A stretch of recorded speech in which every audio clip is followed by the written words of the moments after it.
नमस्कार किसान भाइयों, मैं गुलबदन डडवाल। तो आज हम टमाटर की खेती के बारे में बात करेंगे। मेरा जो यूट्यूब चैनल है ऑर्गेनिक हिमालय के नाम से, प्लीज़ आप इसको सब्सक्राइब करें, लाइक और शेयर करें। तो आज हम टमाटर की हर तरह की बात करेंगे। सबसे पहले आपके पास जो बीज है वो अच्छा होना चाहिए। जब आप बेड देते हैं, उसमें आप अपनी पनीरी तैयार करते हैं, तो वहाँ की मिट्टी और बेड आपका अच्छा होना चाहिए। और उसके बाद आप जब खेत तैयार करते हैं, उस समय आप जो है हमारी सोल्जर जैविक जो खाद डाल सकते हैं। इस खाद को आप 3 बार ही डाल सकते हैं। तो पहले आप खेत तैयार करती बार, और दूसरी बार आप जब फर्स्ट निराई करते हैं, और तीसरी बार जब आप इसको पुराई के समय आप इसको दे सकते हैं। कम से कम एक बार तो देना ही है। जिनको अच्छी फसल चाहिए तो वो जो है 2 से 3 बार इसको दे सकते हैं। और जिसके पास गोबर की कमी है या दूसरी कोई और भी कमी लगती है, तो हमारे पास में 95% का ऑर्गेनिक जो कार्बन है, तो उसको आप 25 केजी के साथ 250 ग्राम मिक्स करके आप इसको डाल सकते हैं। और आपकी जो टमाटर की जो फसल है वो और अच्छी और बढ़िया हो सकती है। अब जब आप खेत में अपनी जो पनीरी लगाते हैं, तो उससे पहले उनको जो है जैसे बीज को संशोधित करना, और पनीरी को जो है पहले उनकी जड़ों को डुबो के, उसके लिए हमारे पास में रूट एनर्जी है। ताकि आपका जो कॉलर रॉट है, रूट रॉट है, या दूसरा जो डंपिंग ऑफ ये सब जो बीमारियां टमाटर में आती है, तो वो सब बीमारियों से आपके जो पौधे स्वस्थ रहेंगे, वो बीमारियां नहीं आएगी।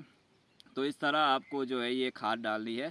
तो जैसे आप दूसरी खादों को डालते हैं, तो वैसा ही इस खाद को डालने का तरीका है। तो उसके बाद हमारे पास में एक बढ़िया क्वालिटी का एक प्रोडक्ट है, रूट एनर्जी। इसकी आप कम से कम 2 से 3 बार ड्रेंचिंग करें, जैसे फर्स्ट निडाई के लगभग 5-7 दिन के बाद। और उसके बाद जब आपका जो पौधा 2 फीट का हो जाता है, उसकी शाखाएं खुलने लगती है या थोड़ी थोड़ी फ्लावरिंग उसमें आने लगती है, तो उस टाइम आप एक ड्रेंचिंग और दे सकते हैं। और उसके बाद तीसरी जो ड्रेंचिंग है, जैसे आपका फर्स्ट उड़ान को लगता है कि हमारे को जैसे 5-7 दिन के बाद ये होने वाला है, तो 5-7 दिन पहले फर्स्ट उड़ान के जो है आप इसको ड्रेंच कर सकते हैं। तो इसमें 500 जो ml है, आप 1 बीघे में इसका ड्रेंच कर सकते हैं 200 लीटर पानी में मिलाकर। इसमें आपने ये ध्यान रखना है कि जब आप ड्रेंच करें, तो जाके पत्तों के ऊपर ये दवाई जो बिल्कुल नहीं जानी चाहिए। तो हमने एक कॉन्सेप्ट चलाया है 98% का। जितना आप जड़ों में, भूमि में, मिट्टी में पौधे को देंगे, तो उतना बढ़िया चीज़ें आपको जो है मिलेगी। फसल भी अच्छी होगी, हर चीज़ अच्छी होगी। तो उसके बाद ग्रोथ की बात आती है। ग्रोथ के लिए हमारे पास में ग्रोविन है, ह्यूमिविन है, ब्लैक हॉर्स है। तो ये बहुत सारी चीज़ें और भी हैं, तो उनका आप स्प्रे करके अलग अलग समय में जब भी होता है, तो आप अच्छी ग्रोथ उसमें ले सकते हैं। जैसे उसकी जो ज़्यादा शाखाएं खोलना, और उसका जो गन्ना है वो मोटा होना चाहिए, उसकी जो शाखाओं की जो टहनियाँ वो मोटी हो, पत्ते अच्छे हो, उनका जो गहरा हरा कलर हो, और दूसरी और भी चीज़ें हैं, उसके लिए भी हमारे पास में हर चीज़ उपलब्ध है। और उसके बाद जैसे फ्लावरिंग स्टेज आती है, तो जब आपको लगता है कि फ्लावरिंग अब ज़्यादा आने वाले, तो उस टाइम के लिए हमारे पास ज़्यादा फ्लावरिंग के लिए एक यूनिटेक एक प्रोडक्ट है, जो एक 5 तरह के जो हार्मोन से, जो पादप हार्मोन होते हैं, उनसे बनाया गया है। तो उसमें जैसे जिब्रेलिक है, ऑक्सिन है, साइटोकाइनिन, ये सब चीज़ें उसमें डाली है। तो इससे आपकी एक्स्ट्रा ज़्यादा जो फ्लावरिंग आएगी।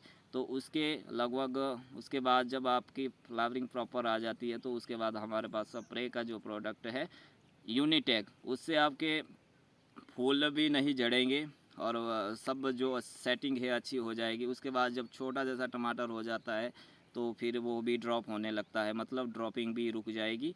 और उसके बाद जैसे टमाटर का जो साइज़ है, उसकी शेप है, जो कलर है, शाइन है, वो टाइट होना चाहिए, ड्यूरेबिलिटी उसकी अच्छी होनी चाहिए। तो उसके लिए हमारे पास में ये यूनिटेक है। तो इसके अलावा दूसरी और भी, जैसे टमाटर की विशेषता, कई तरह की बीमारियाँ आती है। तो उसमें जैसे है अर्ली ब्लाइट है, लेट ब्लाइट है, पत्ते के ऊपर धब्बा आ जाता है, लीफ कर्ल का आता है, जैसे डंपिंग ऑफ आ जाता है, या जड़ सड़न या पद सड़न वगैरह। तो ऐसी ऐसी अनेकों जो बीमारी आती है, कुछ वायरस वाली, बैक्टीरियल वाली बीमारी आ जाती है। जैसे कीड़ा होता है, जैसे छोटा पौधा होता है, तो यहाँ से वो खा के आगे जैसे बिल में ले जाता है खाने के लिए। तो जैसे हरी सुंडी के नाम से उसको जाना जाता है, तो उसका और इसके अलावा और भी जो बीमारियां होती है टमाटर में, लगभग सब तरह की बीमारियों के लिए हमारे पास में, जैसे नीक है, बर्टी है, बेरिया है, माइटो है, और बहुत सारी और भी जो दवाइयाँ हैं, जैसे जेंटा है हमारे पास में, फंगीसाइड या दूसरी कीटनाशक वगैरह हर तरह की उपलब्ध है। माने कम से कम दवाइयों में, कम से कम स्प्रे में, और सिर्फ एक ही खाद से आपका जो अच्छा उत्पादन हो सकता है। जब आप हमारे इस कॉन्सेप्ट के ऊपर चलेंगे तो जाके हम इस चीज़ की श्योरिटी देते हैं कि आपका, जैसे मानो 5-6 तोड़ान निकलते हो, मान लो 6 तोड़ान निकलते हैं तो 2 तोड़ान हमारी ओर से बढ़ जाएंगे 8 तोड़ान तक, मतलब शुरू से लेकर एंड तक आप अच्छा जो उत्पादन ले सकते हैं। तो रही बाकी इसमें फेरबदल की, वो समय के ऊपर, मौसम के ऊपर, और दूसरा आपकी खेत कैसा है, आपकी मिट्टी कैसी है।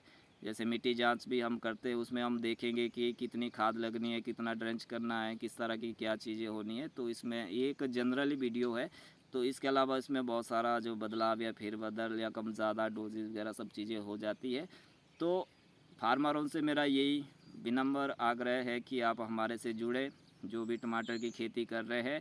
हम आपका खेत भी स्वस्थ बनाएंगे, लगातार आपकी ज़मीन को भी बढ़िया और उपजाऊ बनाएंगे, आपकी टमाटर की खेती भी बढ़िया बनाएंगे, और उसमें जो भी चीज़ें हैं तो सब चीज़ हम ठीक करेंगे, और जितनी भी आपके पास बीमारियां हैं या समस्या है उसको हम कंट्रोल करेंगे।